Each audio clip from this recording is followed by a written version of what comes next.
When I was first entered learning and development, it was all about classroom training, and it was all about the in-person experience.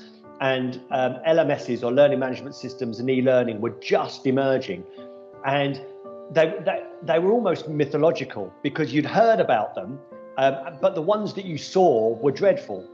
So you always thought that there was always something better.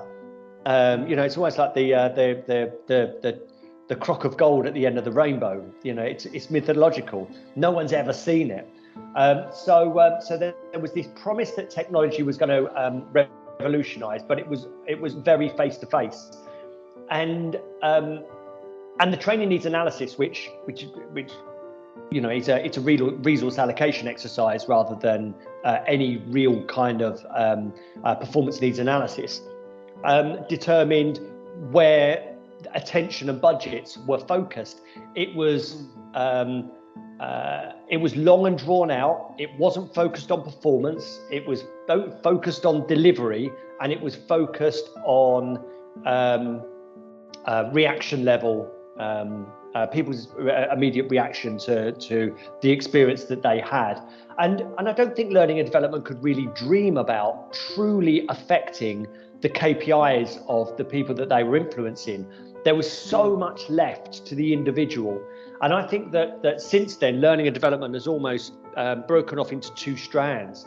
There's one strand that still believes that creating engaging learning experiences and leaving generic content in the hands of a self-directed learner will magically turn into improved performance. Now, there is a lot of hope attached to that. There's not a lot of real analysis, and there's not a lot of help for the individual in transferring that. But then you've got the other side, which is, and what I'm most heartened by, data and evidence driven learning and development, in which it truly seeks to understand the performance improvement that's required, works in partnership with the people who are expected to perform differently well before anything's delivered, and then laser focused solutions are applied to help to see whether an improvement is actually made.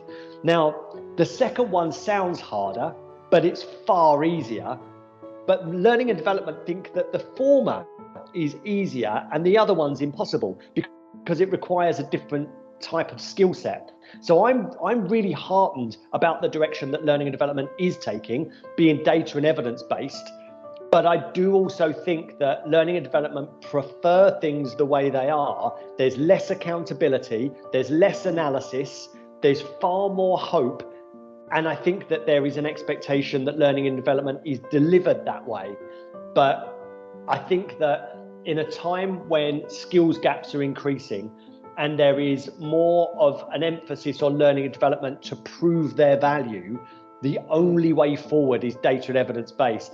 And so I struggle to truly comprehend and understand the reluctance for learning and development to truly embrace that. But I understand it's an identity and perhaps a fear problem.